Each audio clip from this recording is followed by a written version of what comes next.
relatively slowly. I'm just trying to think back on the elephant darting moments that I've done, and rhino darting, big animals with very, very large hearts. It's usually a very, very slow heartbeat, but that being said, that's also when they're under anesthetic. So, somebody please help me, those of you at home, please tell me how many times an elephant heart beats per minute, because I don't know. I'm guessing at quite a slow beat. It is a massive, massive heart. If a resting human, when they're quite fit, or when they're in sort of good health, sits around 60, then this elephant, I say 30, it could even be a little bit lower.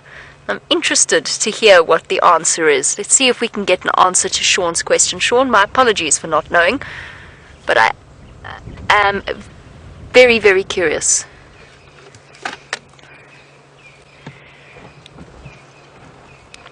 Brent, I did copy. I'm on Twin Dam's elephant carcass.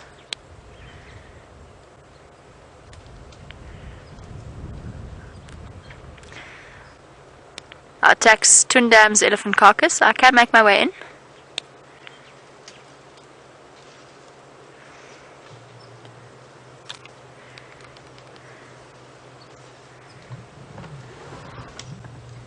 Look at that.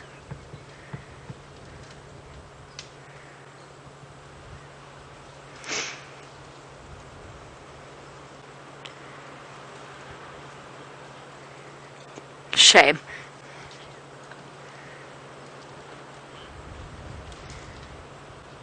I'm just getting instructions to get into this sighting. Sorry, everybody. Copy that. Thanks very much, Tax. I'm afraid to say our Cheetah Plains plans have been foiled. Brent said he is a little bit far to make his way towards the lions, but the great news is that means we can make our way towards these lions. Shame. Poor Taxon is busy talking and giving me instructions, and I'm not listening to him at all. The herd of buffalo. This is obviously a split from him. I think they do have a kill. Here comes another lone bull. Shame. They've had a very rough day. Probably just when they thought they were safe from the attentions of the predators on a hot day in the middle of the day. The Nkuhumas proved once again why they are such an unstoppable, determined force. But these are the lucky ones, the survivors. No wonder our little herd was so small and so nervous. Okay, everybody, let's go and have a look. Let's go and see if cubs are all safe and sound.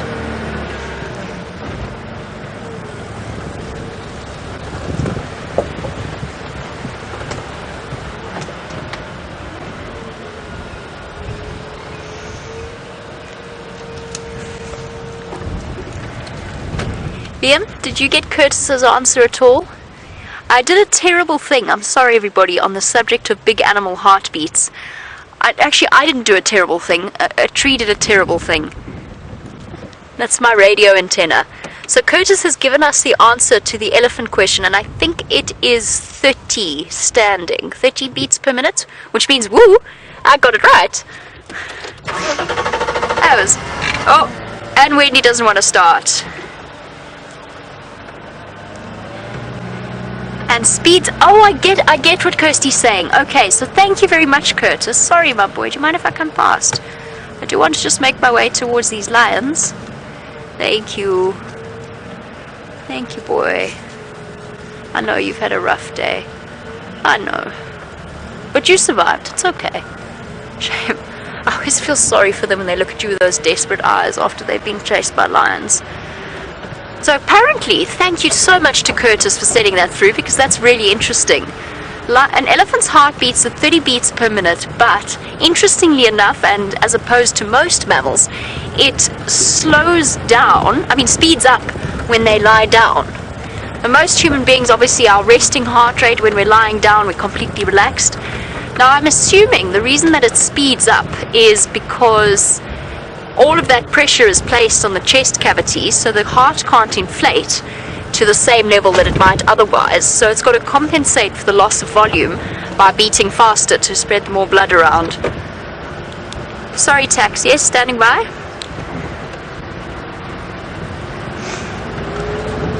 I'm on elephant carcass. I'm about to come onto Weaver's Nest.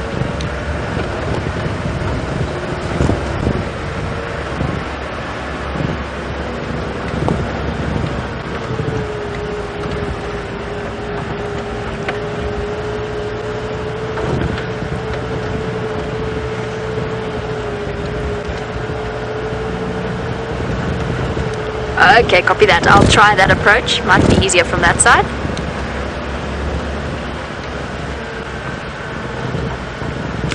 Alrighty, well we go and find your lions and find out if all Nkuhumas have been safely reunited once again. Let's head back across to Brent to find out what he's up to. I'm on Central, Okay, we've just made our way towards the west here, and I'm trying to get an update. It sounds like there might be a leopard on Arathusa. Sean. Sean.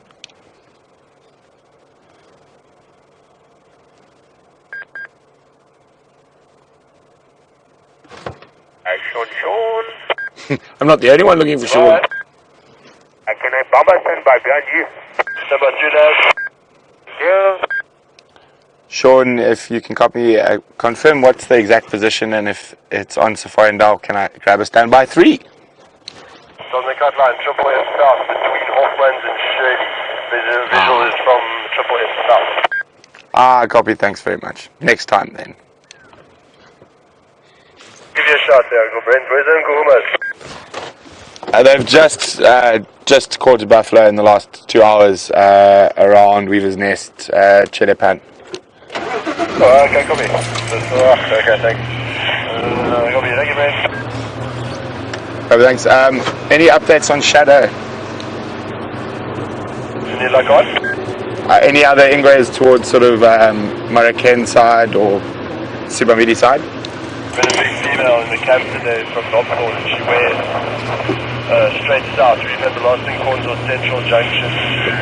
Not good for us at the moment. Okay, copy. Thanks very much. I'm going to stick in the north. Okay, so back to the northern channel. So that leopard, I could not hear who it was, is unfortunately... So, we can drive on Triple M, which we're on, Triple M North, which is where we are. But that is Triple M South, below Arathusa, so unfortunately we can't get there. So you know what? We're being lazy. Why do we want to go to other people's leopards? Let's go find our own leopard. Remember, hashtag Safari Live if you want to ask any questions. But there has been so much action already on the Sunset Safari. I'm quite happy to go try look for some birds again.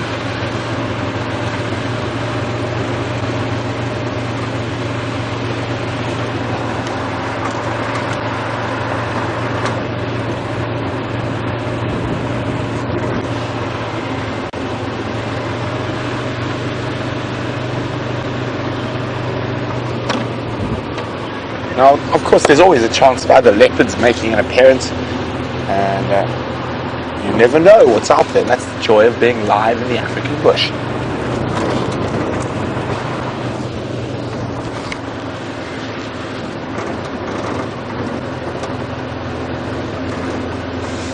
So, unfortunately, at the moment, I'm on a handheld radio, and sometimes I have to hold it in the sky to hear what's being said. So could you go again, please, final control, now that my...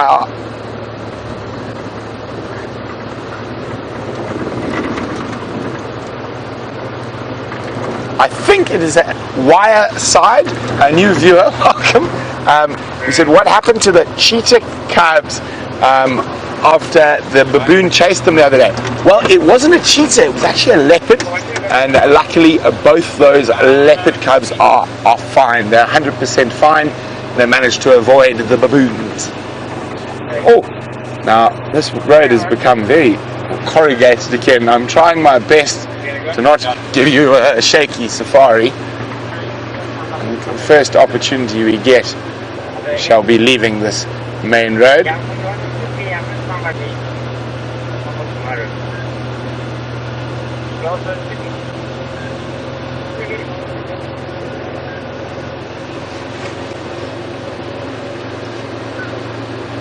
Or we could go try and find some Ellies to spend some time with. And the options are endless.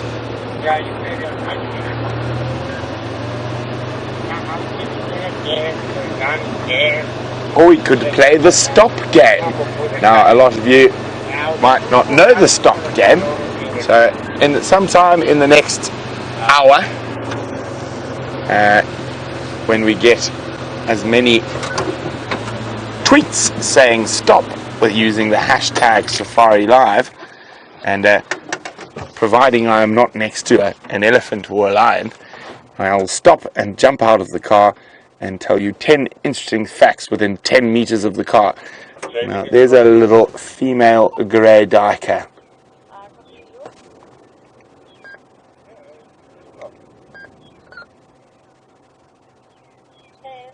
And normally they disappear at a rate of knots, so quite nice to have a nice prolonged view of the Duiker.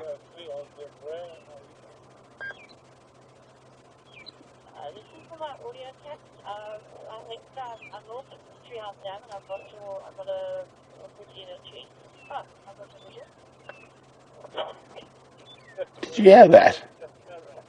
Well, I heard a zebra as well. I can't see any zebra, but there could be some around. Move a little bit further forward.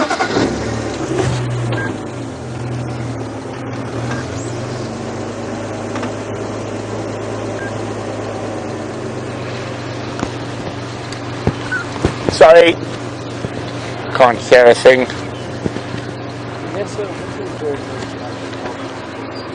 Ah, thank you, Genre. So now, see, this is quite complicated. So Genre is off this radio that has an aerial, and I'm off this radio. But so Genre has given the question through to me. Thank you, Genre. Vanessa would like to. What was the question again, Genre? What do you enjoy most about your job, and what is your favorite memory? Animal. All right. Vanessa would like to know, what do I enjoy most about my job, and what is my favorite animal? Well, my favorite animal, hands down, without a doubt, is the African wild dog. It's about as excitable as me, and it also likes to go fast. And poor Steph has heart failure when I find wild dogs, because I will pretty much go anywhere to stick with them to see what they're up to. My favorite part about my job, well, I get to spend my job in the African bush, and get to see most sunrise and sunsets every day. I mean, what could be better than that? I'm going very slowly for Genre so we don't rattle the camera. We've got to make it as far as that pole over there before we can leave the rattly road. Unfortunately, the animals sometimes quite like to use the rattly road, so we have to use it from time to time to look for the footprints of the different animals.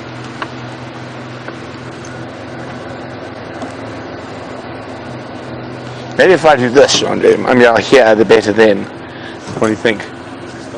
Start a trend, wear your radio on your collar. No, it's not working. Let me put it higher. Yes. Let's test. Yes, I can hear again. There we go. So now I'm going to get very tired if I have to sit like this for the whole drive. Let's move back to the north and go have a squiz around. Maybe let's go to Sydney's waterhole. I haven't been there in a while.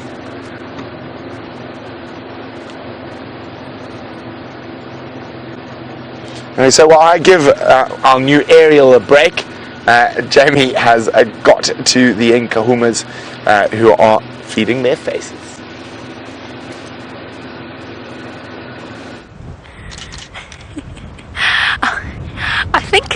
I think Brent has sent you across to us. Unfortunately, our radio communications have not gone terribly well. However, I have wonderful news for all of you. All 8 cubs, all 5 lionesses, 1 small buffalo, and all in all, a happy family scene. We will reposition in a moment to get a slightly better view of the pile of feeding lions in front of you. I just thought that this was such a stunning view of the cubs on top of a termite mound that I couldn't resist showing them to you. Aren't they absolutely beautiful? Oh.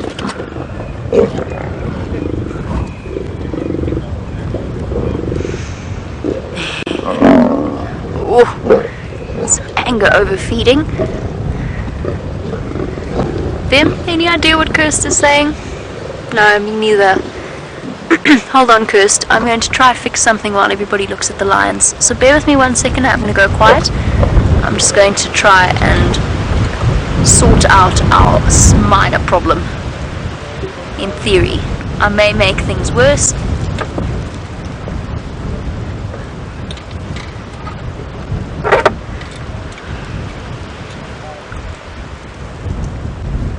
Oh no. Oh! Don't talk now, Kirsty. You are very much on open comms.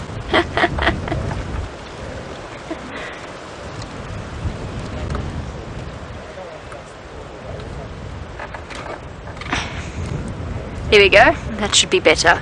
Okay, Kirsty, you are free to talk. Sorry, everybody, about that. Testing, how do you copy? Very well. Very well, Kirst. I think most of the people on the live safari copied very well. Aren't we all chuffed? That's interesting. Lovely.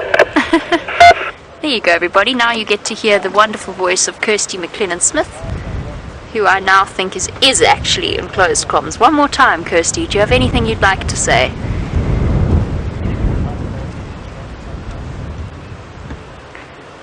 Negative. Testing. Yeah. Ah, there we go. Okay. We are sorted. We are sorted out. My apologies, everybody. The secret to our questions has been answered. That's how we get your questions through to us, is the voice of Kirsten McLennan-Smith, who has provided us with a lovely introduction. Should have got her to introduce the lions, talk about the lions for a little bit. Oh, there's a Birmingham boy there as well.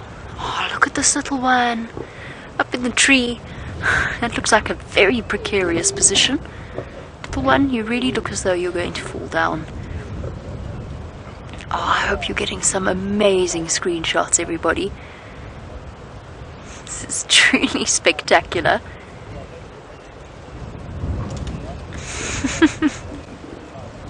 Is that just the best toy ever?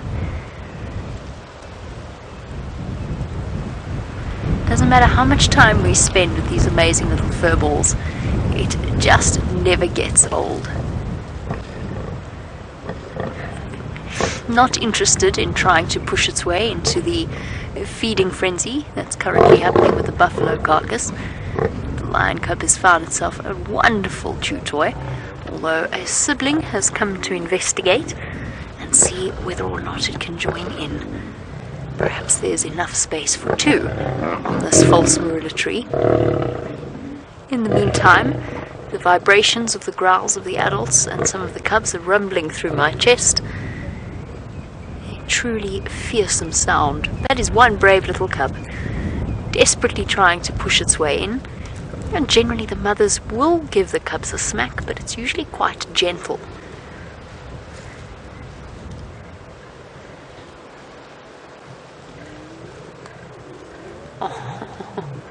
Descent from the termite mound to come and see whether or not maybe there's a place for him. Sorry, her, to go and feed. Look at that one's approach, which is to lie flat on its side and chew from there. That looks like a really dangerous position.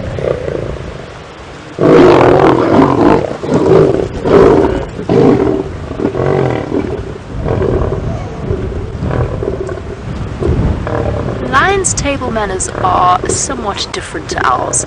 They don't bother too much about the niceties of please pass me the salt and pepper, and usually this is very, very common to watch around a fresh lion kill. The lionesses aggressively growling at each other. What is unusual is the lack of interest that the male is displaying. Perhaps this not as fresh as a kill as I thought. Perhaps he's already eaten, and this is the first time the rest of the pride has an opportunity to feed.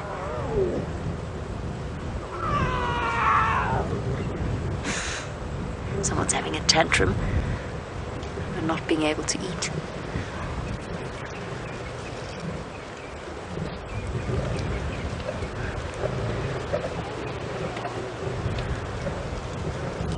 I have done a head count, those of you perhaps concerned about missing lions and cubs, and as I said, there are definitely 8 cubs here, so all are present and accounted for. Obviously that female thought she'd go and fetch her cubs, only to find that they'd already been fetched. can use the termite mound as a pillow until it's time to go and feed.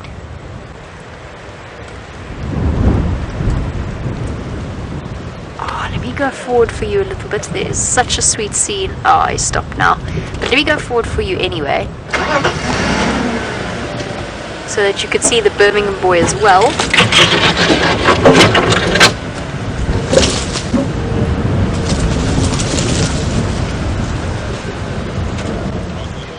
There we go.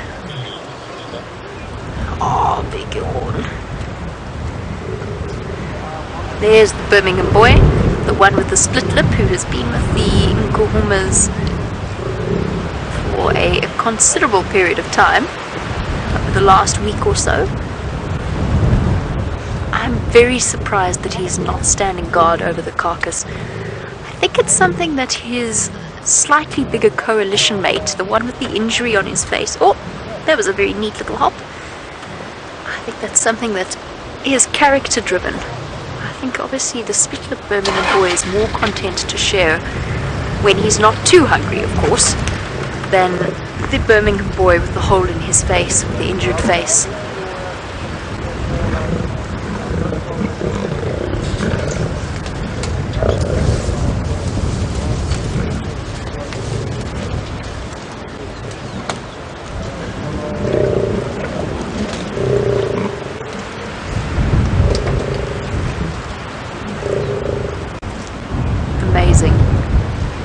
Lionesses with their full bellies not too long ago already have managed to provide for their cubs once again.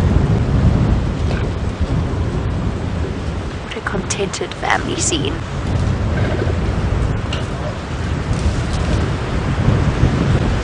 Now SP Nathan, it is fantastic to have you on board our Sunset Safari. You wanted to know how often do lions need to feed in the wild? Well, the answer to that is they usually feed about once every 3 days. They can go for much, much longer without food, but that's the sort of average that they will spend between meals. But that again also depends on the meal. I love the way the cubs growl back. Such an incredible thing. It depends on what they've caught as well.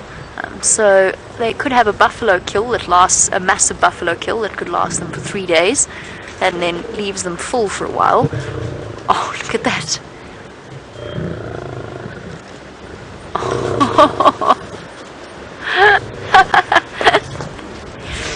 That yawn nearly encompassed the entire cub's head. Dad showing his teeth. It is very much dependent upon what they kill, and also now with the Nkuhumas with their 8 little cubs that are now almost fully weaned, they're killing a buffalo every 2 days, it feels like. They've done such an amazing job recently, and it's all been around Djuma. Ah, another big yawn from the male. You might even perhaps be thinking about standing up and joining in the feeding.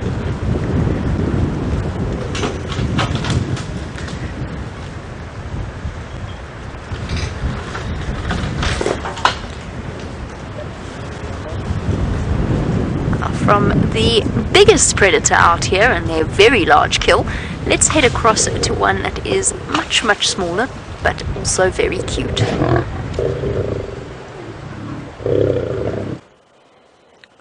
So small, in fact, it's the smallest member of the order Carnivora. It is the Dwarf Mongoose. And at this time of the day, it's quite an important time of the day for Dwarf Mongoose. They've made their way towards their den for the evening. So they quite often are found, as these guys are, basking in the last light of the afternoon, and quite a bit of socializing, playing. Although in this strong wind, there might not be too much of that. There might be just more poking heads out of holes, which we're experiencing now. Now they've got the most wonderful Shangaan name, and that is Matsikitoch, after the sounds that they make. Matsikitoch! That one heard me. So quite often it's wonderful if you spend time with them. Now, they are very, very social little animals and practice allo grooming like the lions. And of course, they are not related to lions, but they are classified as meat eaters, carnivora. They do eat fruits as well. Most of their diet is made up of insects and grubs, scorpions, the occasional snake. Up, down and around. They should pop up again in a second.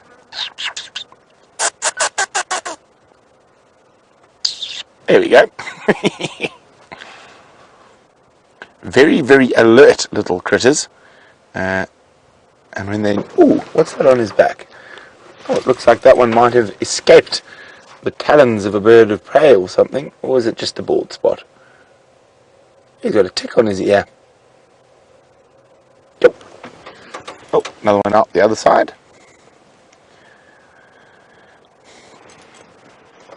Now they've got to be very, very, very alert to everything around them, because being so small, you end up on the radar of a lot of different other predators. And Vera says, "My goodness, aren't the mongoose cute?" Indeed, they are, Vera. A very complex social structure. So they have an alpha pair, and only the alpha pair breed. The rest of the mongoose look after the babies and the alpha pair. Now, this particular group is one of our more habituated groups that we can sit quite close to like we are now and watch them.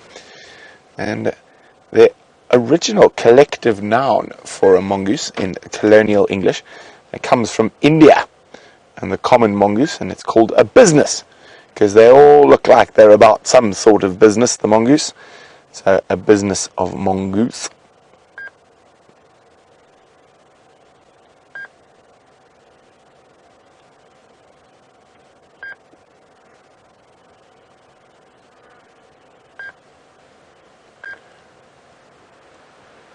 I'm sorry I've gone so silent. I've spotted something. I'm just waiting for it to land. If it lands. It's a stork. It looks like a stork-eye fly. It's quite a weird creature.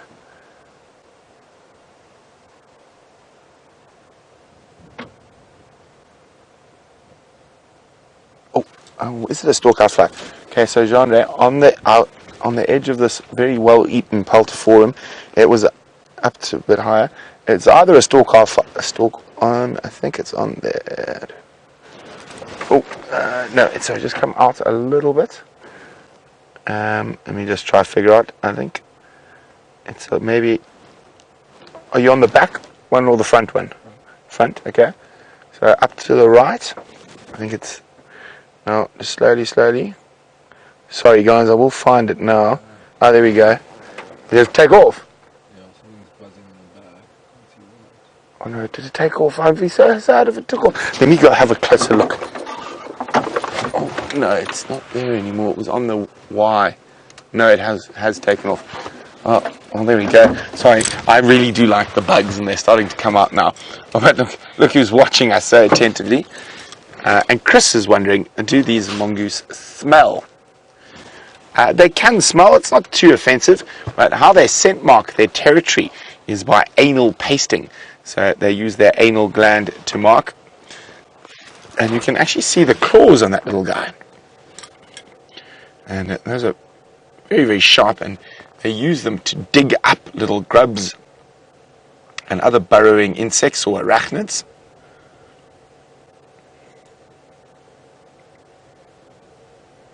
Oh, yes. Little pink nose. It looks like the majority of them are down already, and that could be because of this cold weather. If the sun was out a bit more and there was less wind, you'd probably find there'd be a bit more socializing and grooming around the termitaria before going to bed. But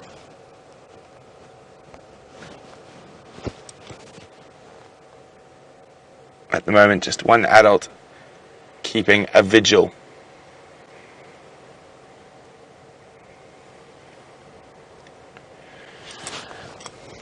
Now, James Duncan's asking a very interesting question.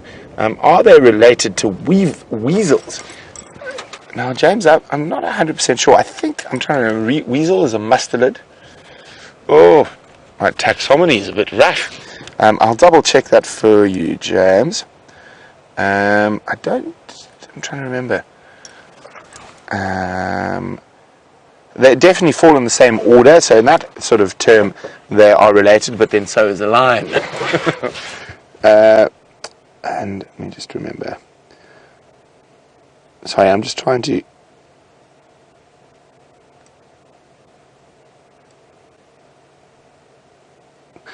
not directly related to weasels, if I remember correctly. Weevils are mustelidae, and these are hesperidae. Oh, let me just undo. We don't get any. We only get one weasel out here, the African striped weasel. So, I mean, they're very loosely, long time ago related, but weasels are mustelidae, and the dwarf mongoose is oh, my pronunciation, hepstadidae. My pronunciation might be completely off, but no, not directly related to weasels, James. Now, I've actually seen Herpestidae. There we go. Herpestidae. Now, Andreen is wondering, are they bothered by ticks and mites? Yes, but less so than other animals because of their social grooming. So they have their friends to take off the ticks and mites that might be on their body.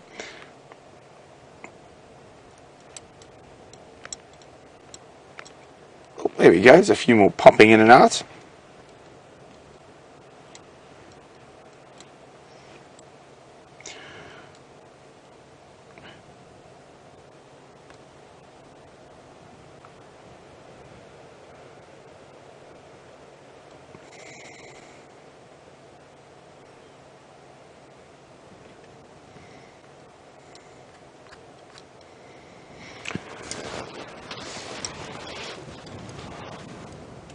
So we just said that only the alpha pair breeds, and David and Napa is wondering, so what happens if another female mongoose has babies?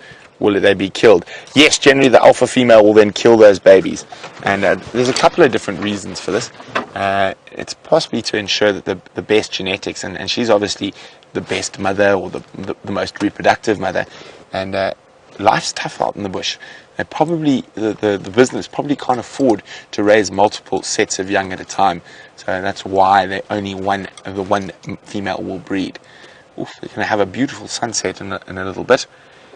Oh, and the mongoose is about the last one. It looks like it's about to duck down the hole. Heads down, bottoms up.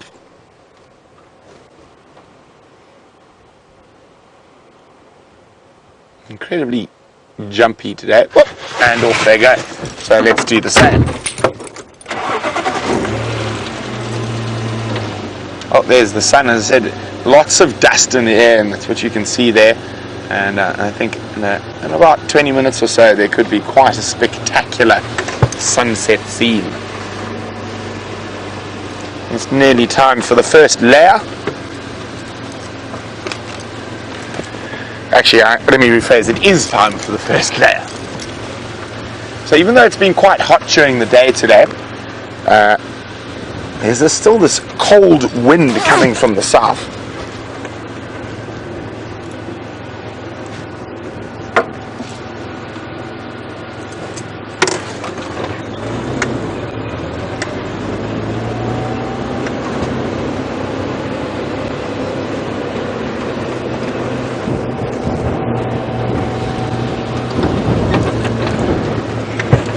And of course, being so small, we mentioned that dwarf mongoose has lots of different predators, and Mandinga is wondering, do pythons ever go into those burrows to prey on them? They definitely do, but the mongoose are quite quick, and a group of mongoose would actually mob a python if they managed to catch him. There we go, well spotted. I was looking at the kudu on the side of the road. Here we go, female giraffe. A couple through there.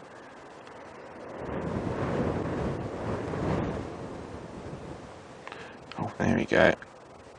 disappearing into the bush willow thickets. Next one on its way.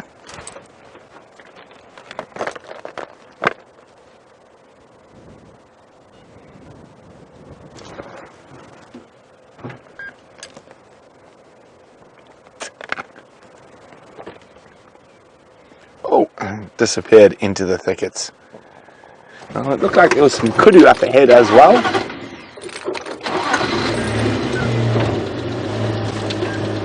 Oh, there's a third giraffe, male giraffe.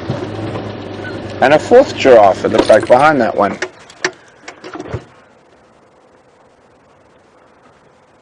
Ah, Susie and 5 others say stop. Now, a stop game means I've got to find you 10 interesting facts around the vehicle. And you've got to try and mix them up. But we'll watch the giraffe while we can. Or what little we can see of them through the thickets.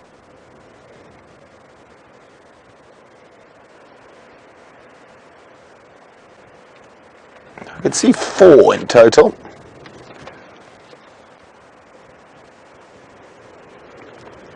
Now, the stop game becomes a lot easier during the summer months than it is in the winter months. There we go, we can just see the male giraffe's legs through the bush. Or under the bush, rather.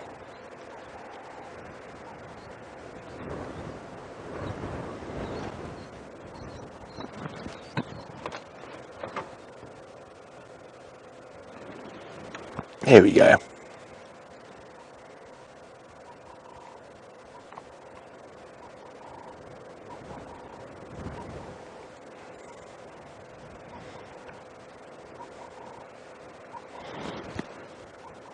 Hello, big man.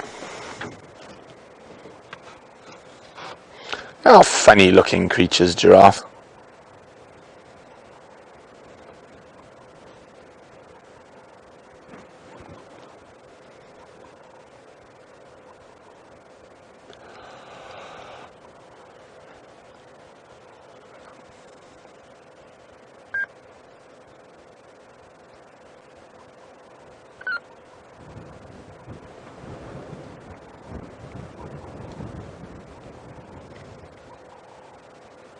Now, even giraffe will be a bit jumpy and a little bit more cautious in this wind.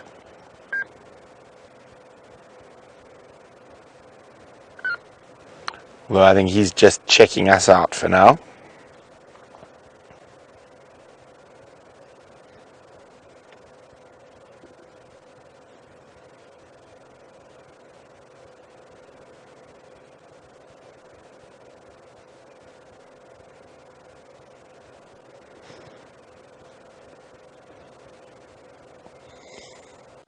He's looking in the direction that the females went into the thickets.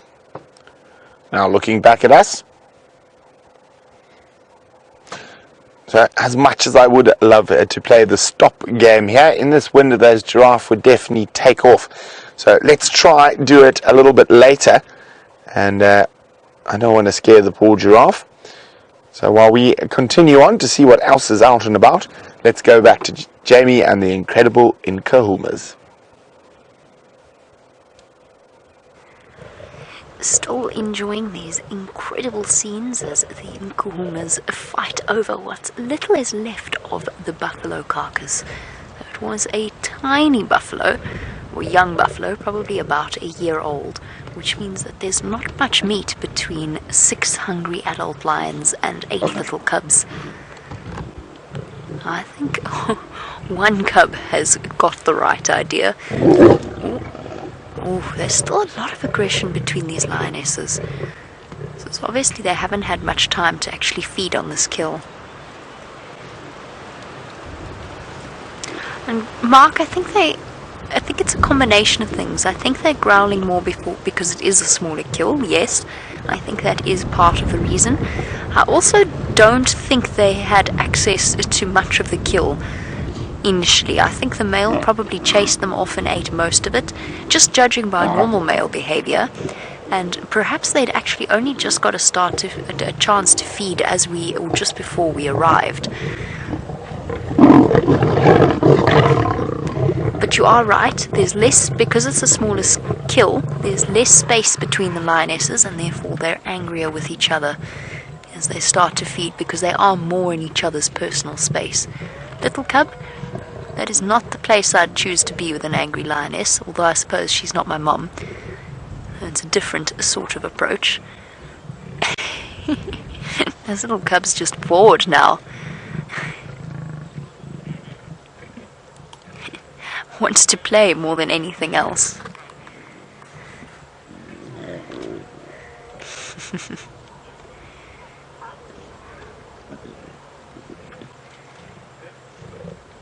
can see them munching away. Now what I did want to show you, there you go, you can see it was a young buffalo. Just the whole picture of this scene in its entirety. Young buffalo, the male at the back. Oh, all of a sudden they're all up and moving.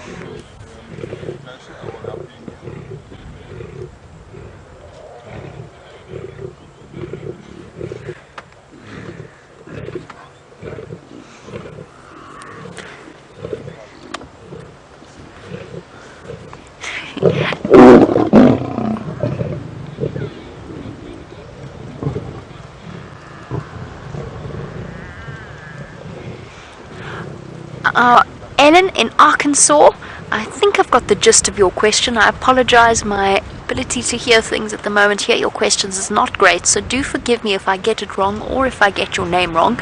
I'm not doing it intentionally. I know, of course, Ellen from Arkansas. Ellen's name I know, but just for all future questions, if I do get it wrong, oh cute, I do apologize. Aww. Now, Ellen, yes, I think there's a very good chance that this buffalo and the one that was chasing the lioness come from the same herd. As to whether or not they are directly related, it is possible. It is a young buffalo, and there is a chance, we've seen it before, where mothers come to defend their calves. Oh, one goes and then the other. Like father, like son, or daughter. I think that's one of the little girls, actually. Like father, like daughter. What a beautiful picture. So, Ellen, it's possible. Might have been a buffalo coming back to try and defend the calf. Buffalo very often fight back. Baring those fierce teeth. Aren't they terrifying? But of course, we will never know for sure in terms of this poor buffalo's history. It just goes to show. We always talk about the fact that on a hot day, lions are not going to be up to much. The Nkuhumas continue to prove us wrong about that again and again. This is not the first time they've hunted in the middle of the day, the hottest time of the day, especially when there's this amount of wind, which is exceptionally helpful in terms of keeping them going.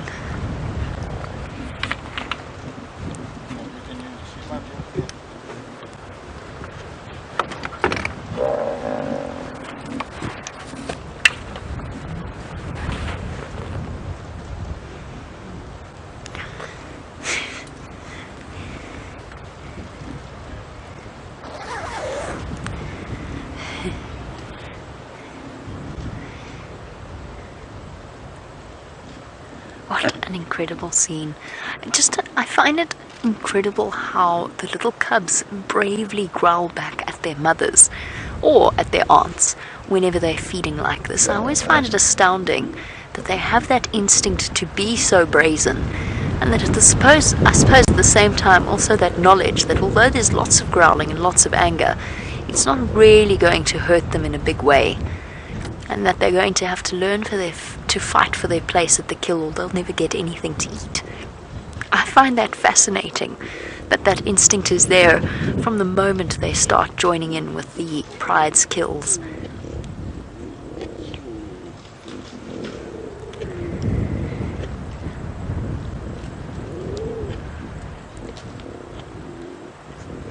Still can't believe how big the cubs have got. Another big yawn from the male.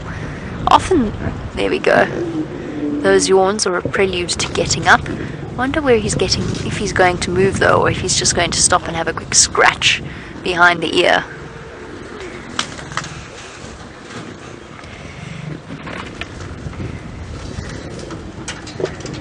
Oh, go on to the female. She's got a nasty injury. Oh, it's not the female, it's a cub. Now hold on, before we get too worried about this, I think this is mostly blood. But that looks like it was a nasty scratch from that's happened to that little cub. Oh, here we go.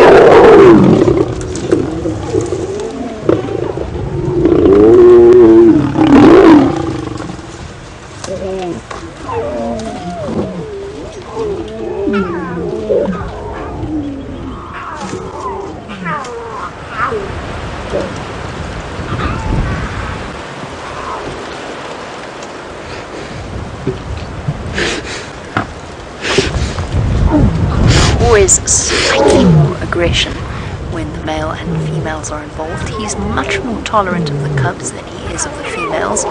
Sorry, that's a nasty injury on the little cub. I'm trying to work out if that's just blood or if that is... I think it is just a little bit of blood. It probably has a nick or a scratch that bled quite a lot and has dampened the fur, and it makes it look... So that's not all raw skin. See how much more aggressive he is with the females rather than the males?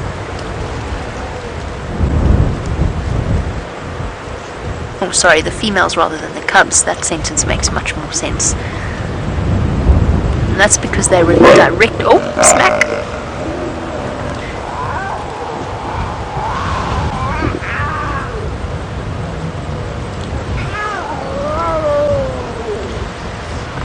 Jilly in York was saying if the Birmingham boys fathered both sets of cubs, why did one pride suffer and the other did not? And I assume you mean suffered from mange, as the Styx cubs did. It could be for any particular reason. One, it might actually be, one of those cubs is going to get a smack soon because they've got the best feeding spot.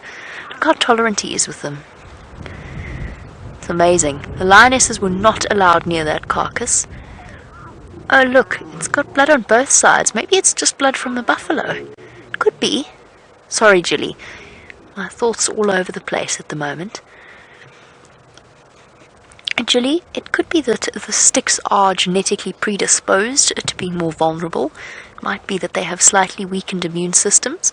We've often spoken about the fact that we thought that at least one of them was a carrier of TB or tuberculosis. It could also be that the Styx didn't get it from one of the Birmingham boys. They could have. In fact, there's a distinct possibility, but we don't know exactly what it was.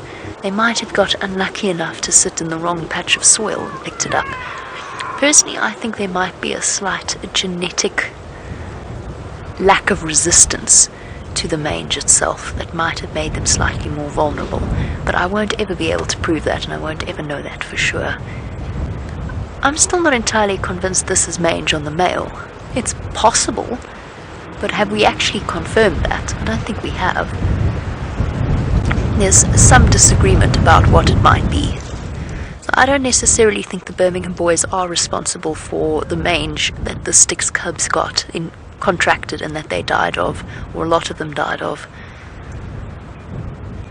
It's just one of those natural unlucky things. The Styx got unlucky, the Nkuhumas are luckier. There are just so many dangers out here to the wild animals. Their lives are so tough. I need to just hop onto the Game Drive channel very quickly.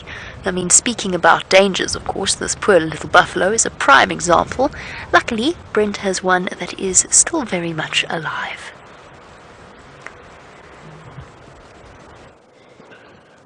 This is about the fourth herd of buffalo we've seen today. And they're heading towards Sydney's waterhole. This is the biggest herd we've seen today so far. So we just jumped up ahead of them and we've now stopped as they move towards us.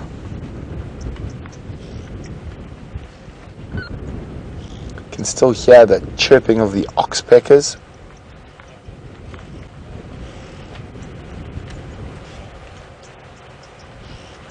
And what I'm hoping is these buffalo sort of part around us, which should happen from where we've positioned ourselves.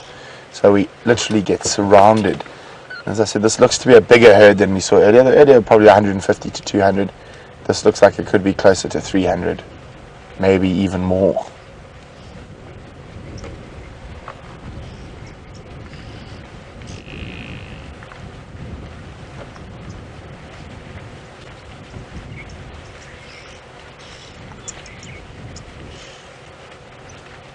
Dark Tranquility would like to know, with a young buffalo, is it possible to tell its gender by its horns? Not really, until they're probably like 2 years old or so. You do need to look for the sort of obvious bits to tell the gender on the younger buffalo. There they come again. Oh, there's quite a few of them.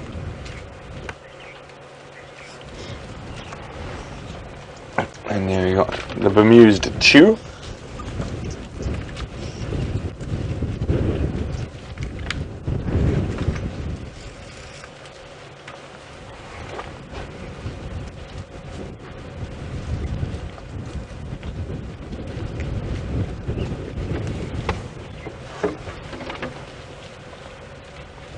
Chai Connie says she heard that the skin on a buffalo's neck is 2 inches thick.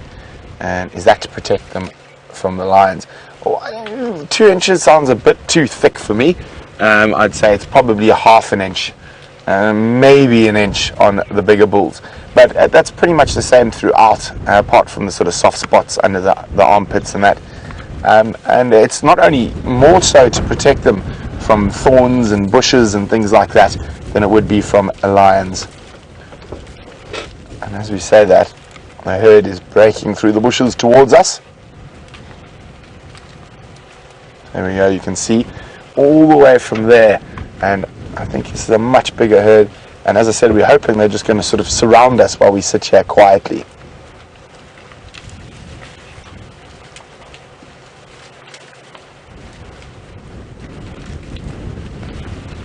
What you found there? That one, there we go, found some grass.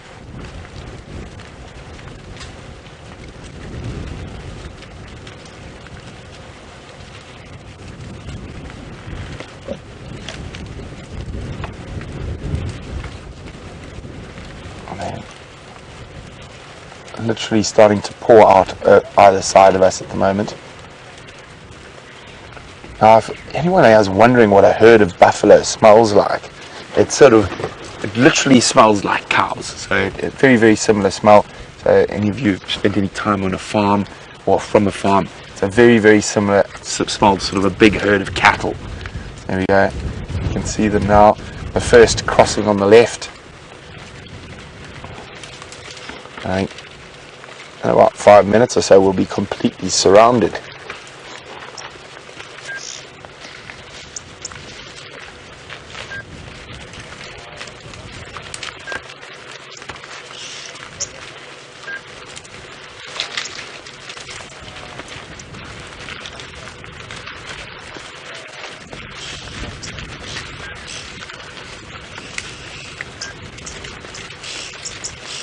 We're literally about to part around us now.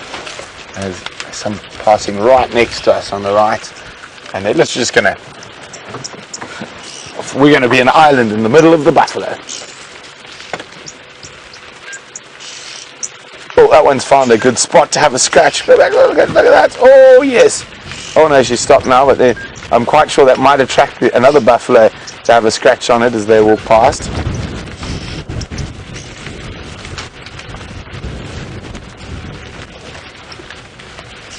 No? I'm just going to keep quiet and ask Andre to turn up the ambient sound so you can just hear the sound of their hooves.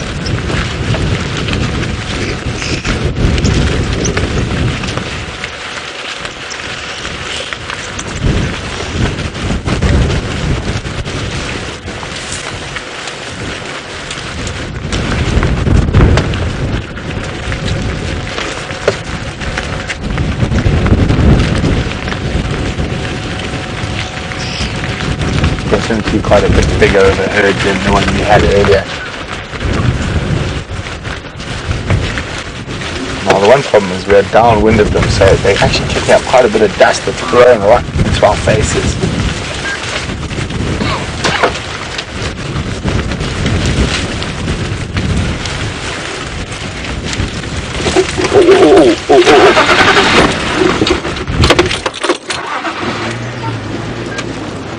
Now what was that moving behind the buffalo?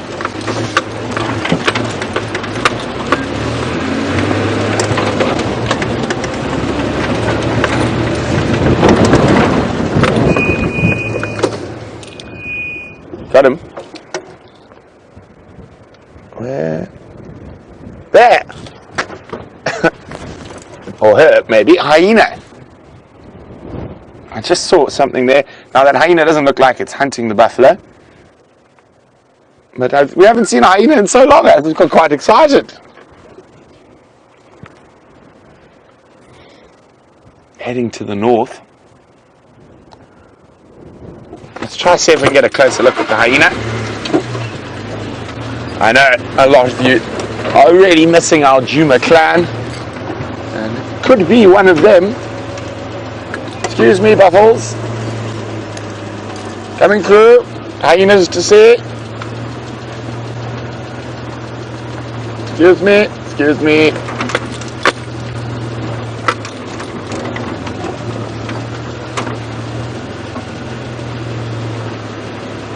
Bye, buffs. So it should be popping up ahead of us here somewhere. There we go. Oh, it's going to pop. Just going to cross the road and into Buffalo's Hook. Hello, Howard. Now, Howard, of course, is not that individual hyena's name. It's a nickname in our family for all Howards. All hyenas are Howard, whether they be male or female. Let's try to get a little bit closer.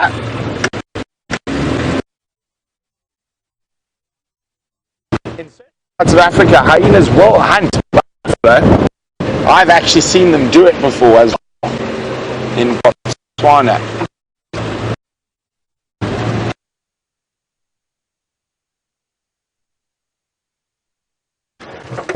Oh.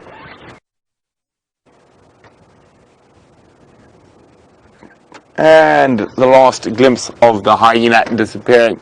We're going to keep heading now to the east, see what else might be out and about. I'm just very happy we got to see a hyena.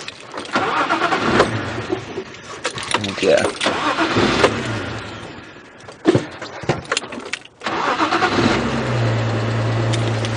That wasn't good.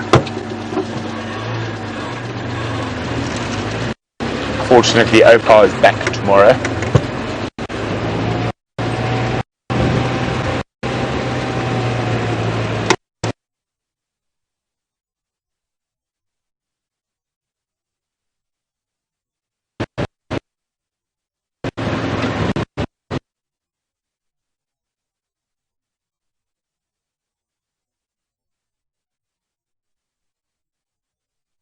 Starts to fall, we are back on windy, which means, drum roll, we can use the, well, hopefully, before I speak too soon, we can use the infrared lights to stay with the cubs and the rest of the pride after dark. Isn't that exciting?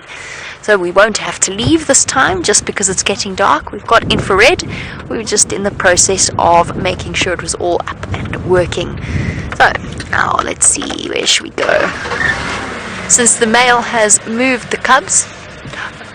Alright, let's just stay here for one more moment because one of the vehicles is moving out, which means we can go and take his spot. We'll just wait. Rather than have two engines on in any kind of a sighting like this, it's always nicer just to only have one on at a time.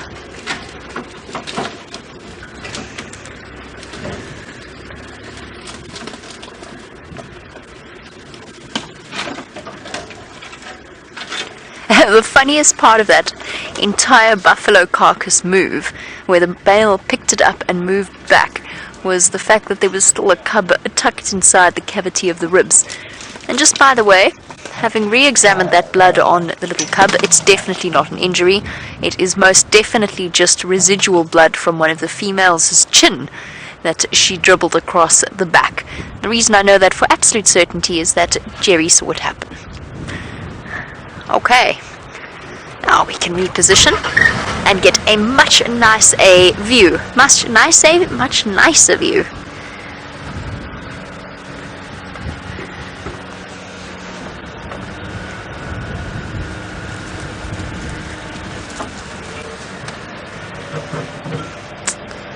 Kirsty's trying to ask me something. I apologize, everybody. I definitely have no communication at the moment. So if it's a question, I do apologize. If you're sending questions through and we're not answering them, it's chances are I can't hear them at all. We do apologize.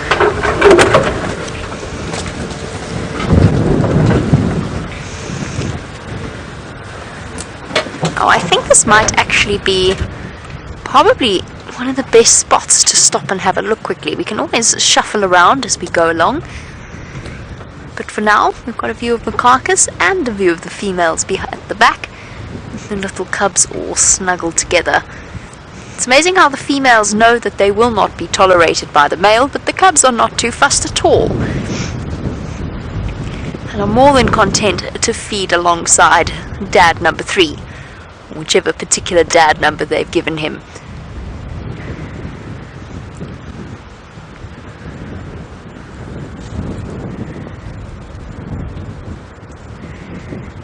I also think it would be interesting to wonder or to know whether or not cubs instinctively know that familiar males are okay and any strange males are to be feared, or if perhaps they only know to fear them through body language, or if there is another way that they can tell. I mean, look at that. You are a brave little cub. Showing its teeth to Dad. I'm interested. I'd be interested to know exactly. It does fall down to that nature versus nurture argument.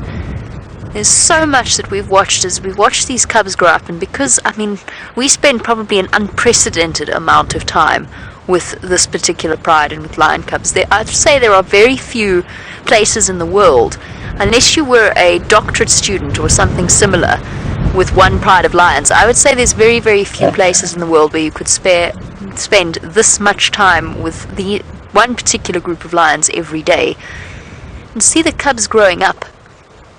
Actually, come to think of it, we're a veritable source of research material, actually.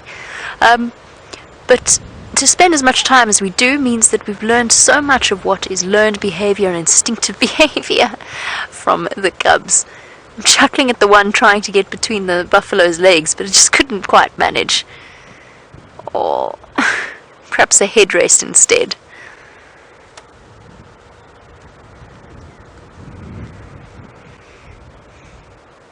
No, I'm just going to lick the buffalo's leg for a while.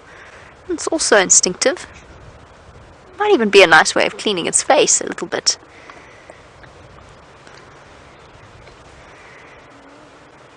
Now, Deb in Connecticut, you're wondering how close the lions are to the waterhole.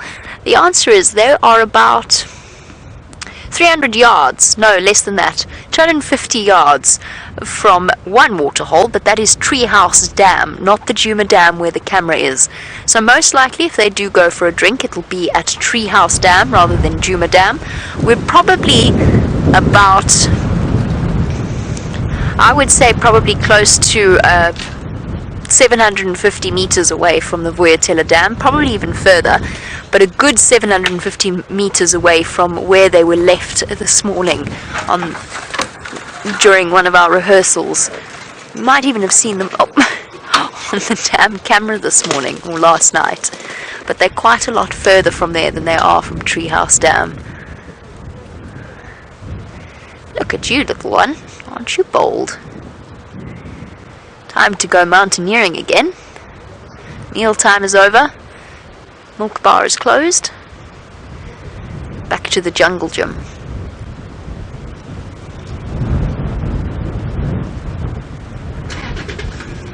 Ah, perfect toilet spot, I suppose.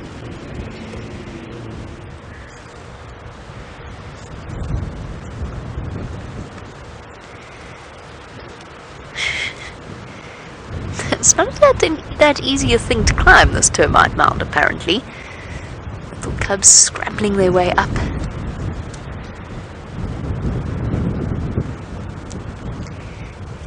And off he goes on a bold adventure. I think quite clearly I was wrong about the fact that the male had eaten first before the females, because he clearly, when he stood up, he was quite empty-bellied and quite hungry as he growled and pushed the lionesses away, and he has been feeding ever since. So much for that idea. That might have been perhaps all lioness calling to one of the cubs, perhaps the one that went adventuring on the termite mound.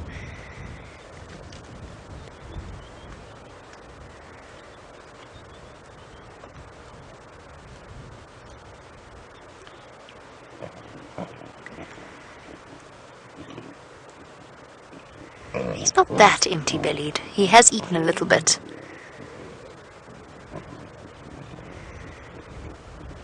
And Shane, it's lovely to have you on board with us. Shane said this is so calming and relaxing to watch.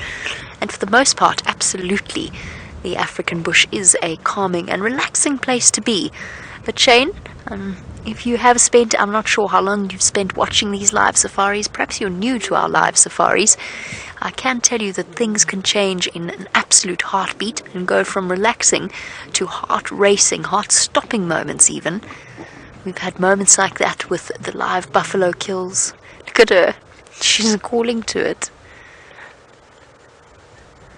Like a concerned mother telling a child to be careful on the playground equipment. Oh, he's now decided to climb into the false marula. Oh, no, maybe that was a little bit too brave.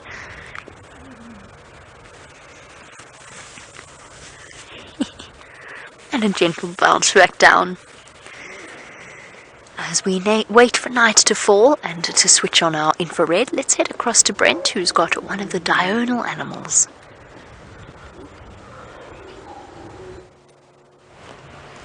There we go. A donkey forgot to take off his pajamas, or just put his pajamas on the striped bottom of a Birchall's zebra. Grazing away. Another one about to come join. Now, the zebra are not the only animals we have around us. There's a naughty elephant. It was blocked the road. Actually pushed a tree over the road, which it's busy feeding on now.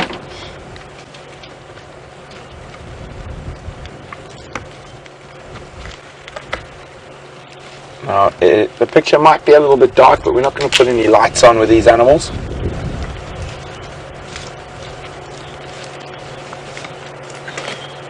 It's quite pleasant to be surrounded by elephants and zebras. They're different noises mixing.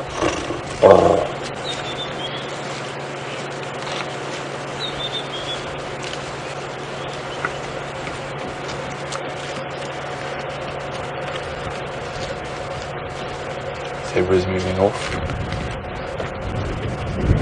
Heading the same direction we want to go. And there's our Friday evening traffic jam.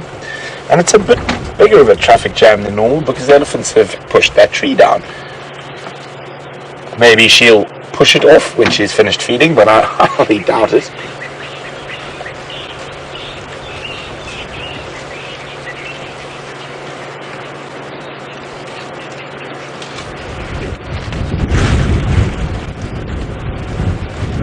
And that strong wind has picked up again. Made it quite chilly. Just try to get a little bit closer to the elephants.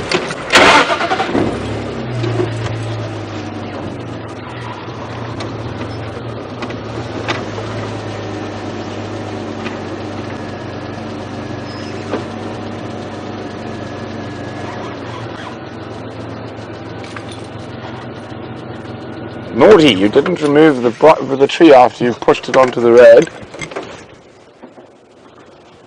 So there's the tree that's been pushed onto the road. It's like a little knob thorn. There's still quite a few Ellies around. So as I said, we're not going to put any lights on these animals. it's already quite dark. So unfortunately that's as light as we can go. And I mean, there's elephants to the left of us and to the right of us, and it's just incredible to sit and listen to the sounds of them feeding. And to listen to the sound of Gendre's blanket, which Gendre didn't think it was going to be cold tonight. He didn't bring any jerseys. So he has wrapped a black rubbish bag around his legs. So if you hear any crinkle crinkle, it's Gendre's blanket.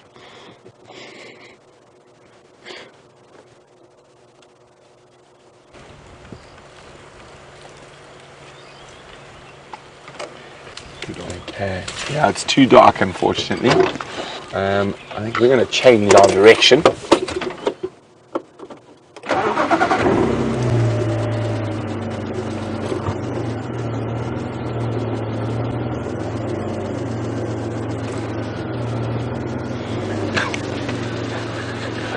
Hi, Matt Man says, do elephants' tails serve a purpose? I doubt they help with balance. Well, I agree with you 100-fold, Matt Man. They definitely don't help with balance. And what they do help with is keeping parasites, or not parasites as such, but flies away from their bottoms. Now, there are certain species of bot flies that will lay their eggs in the lower intestine of an elephant, and the larval stage will actually feed off the feces inside the elephant. So that's the tails there to try and minimize the amount of bot flies that can get in there. All gone. So now we have to go through the bush because that elephant has pushed the tree down over the road. It's a bit too risky for me to try and get out and move it with an elephant still feeding on it.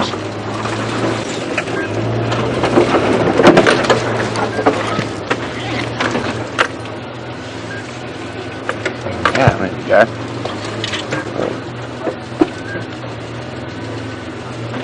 Okay, so while I try to find a way to get through here, let's go back to Jamie and the Nkuhuma Pride.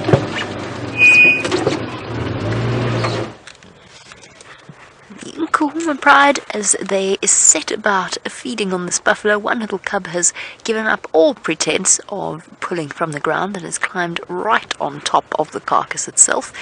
As you can see, everything's changed color, and that's because we are now viewing this in infrared light, which gives us the perfect opportunity for our newer viewers to sit and watch these amazing cubs without in any way compromising their safety by putting a spotlight on them.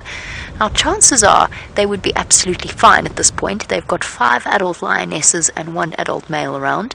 However, it is a policy that when cubs are young and when they're at their most vulnerable, and it makes total sense, that we will not in any way add an extra level of distraction to them. And the same applies for leopard cubs, hyena cubs, and any sort of diurnal animal.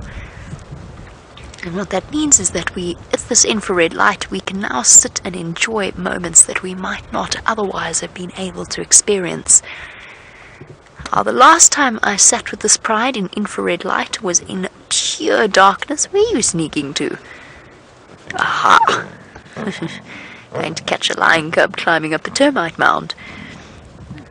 And the last time we did this, Dave and myself, we were sitting in absolute pitch blackness, and the entire Nkuhuma Pride started roaring, including the cubs.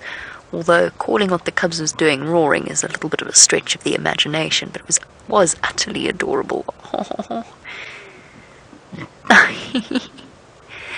Cousin hug. Well, it was a truly eerie, unnerving, and yet at the same time awesome experience, because we absolutely could not turn on the vehicle lights. I couldn't see one single lion except in my monitor where the camera was pointing, and at the same time I could hear them roaring all around me right next to the vehicle. Now, it's not the first time I've listened to lion roars in the dark, but it was the first time I've listened for that long without shining a spotlight every now and again to check up on where they were.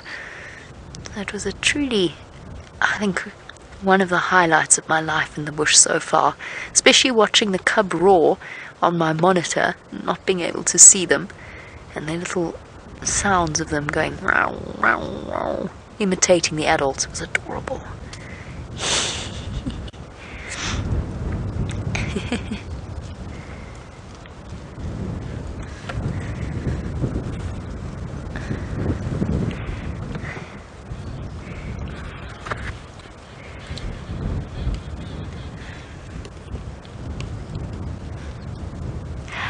Flowing Mane, who is a new viewer. It is very special to hear your name, and Flowing Mane, I hope that you become as addicted to this as so many of our viewers are around the world.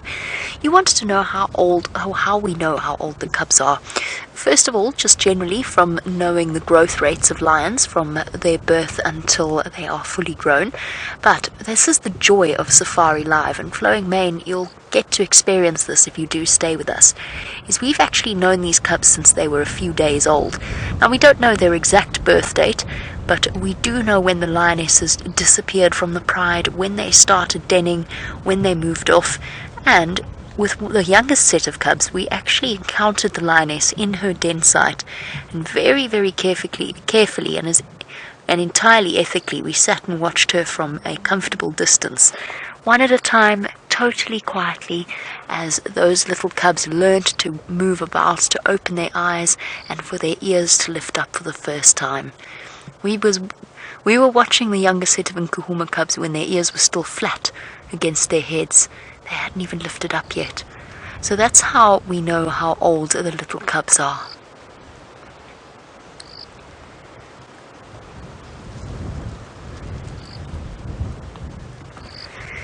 Amazing. This is such an unbelievable view. There is no way on earth we would get to watch this if we didn't have the infrared. For the first time, we can actually follow the lives of the cubs after dark. The lionesses, of course, and the lions we can follow, but not when they're with the cubs.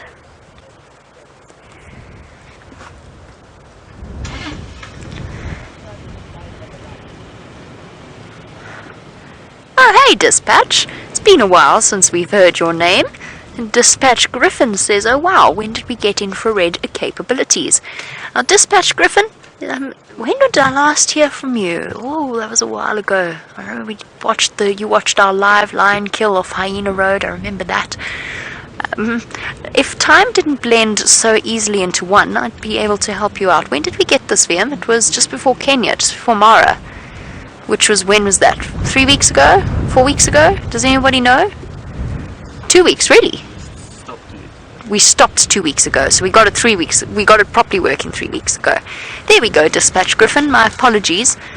My days and my concept of time have all sort of blurred into one. So it was 3 weeks ago that we first started using infrared.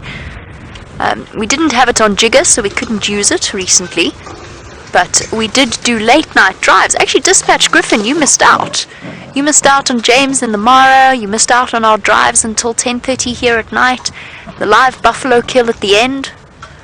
There's been lots happening while you've been away, but I'm very glad to have you back. The lionesses have regained the carcass for now.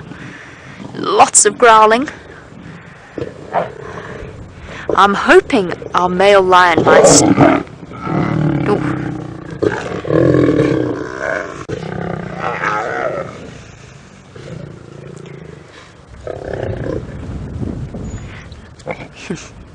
The sounds become a lot scarier when you're looking in the darkness rather than in the middle of the day.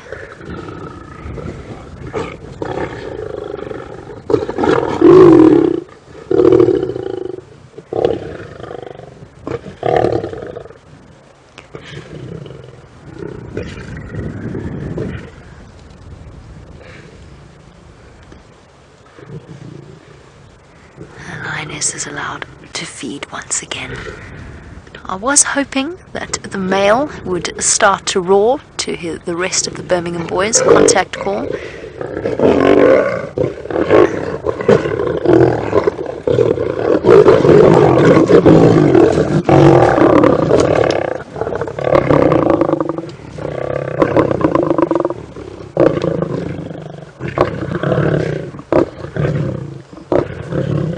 These vocalizations are amazing.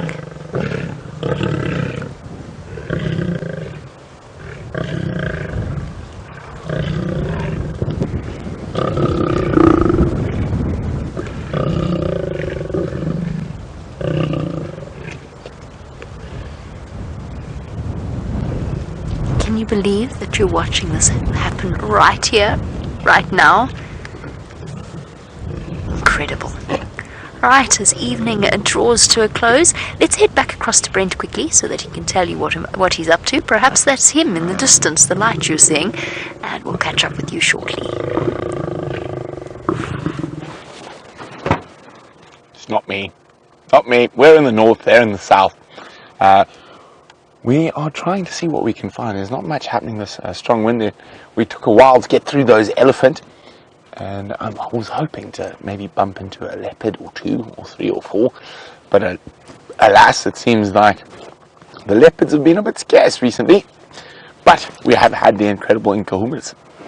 Hopefully tomorrow morning, though, maybe Queen Karula meanders back or Tingana's out on his territorial patrols. I'm gonna slowly meander back towards camp. Maybe we find a bush baby or 2, but in case we don't, from Jeandre and myself, it's been wonderful having you on the back of the vehicle. So exciting. Lion, buffalo, buffalo everywhere. And I wonder if they're going to hang around. That should keep the Nkuhumas nice and based on Djuma if we have all the buffalo. But let me not keep you from the wonderful Nkuhumas any longer. So back to Jamie, VM, and the Nkuhumas. I have to say, I don't think the Nkuhumas are going to be here when we start again on the sunrise safari tomorrow morning, but you never know. They've got full bellies, and they might decide they're actually too lazy to disappear off anywhere. This is a small carcass, though, and it is all but eaten at this point. The 5 lionesses, 8 cubs, and 1 adult male lion have made short work of that young buffalo. The lioness is still trying to make sure that they get as much meat as they possibly can, with 1 little cub clambering on top of the carcass to join them. So all in all, it's been a very vocal kill, this one. Oh, look at that little one lying in the back. Still more growling. The sound effects this afternoon have been truly extraordinary. And there's nothing like reminding yourself what fearsome predators these animals truly are when you're sitting in the dark listening to this. There's still a part, oh look at the back. There's still a part of us that instinctively knows that nighttime is not our time of day and that it belongs to the lions. Immediately as a darkness descends, that sound takes on a whole different level.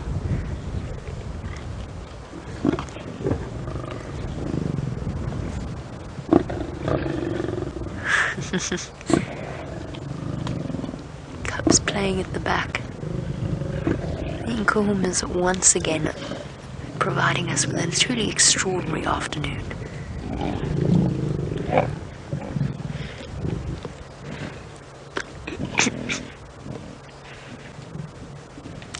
Now, Sherry, while we watch 1 little cub climb on top of the buffalo carcass and basically stand on a lioness's head, yes, a cub can get in the way and can get injured. We saw that happen with one of the older set of cubs when that buffalo was killed just off Hyena Road a couple of months ago, where the cub walked away from that with a limped away from it with quite an clearly uncomfortable looking injury to its hip. Healed quickly, and the cub was absolutely fine, but yes, they can suffer relatively serious injuries. It's unusual for a cub to truly be badly injured, and what sometimes happens is, especially with older male cousins, when they reach about 1.5 years and they're much bigger and stronger than their younger cousins, they can occasionally do actually really serious damage to the cubs, but that's quite rare.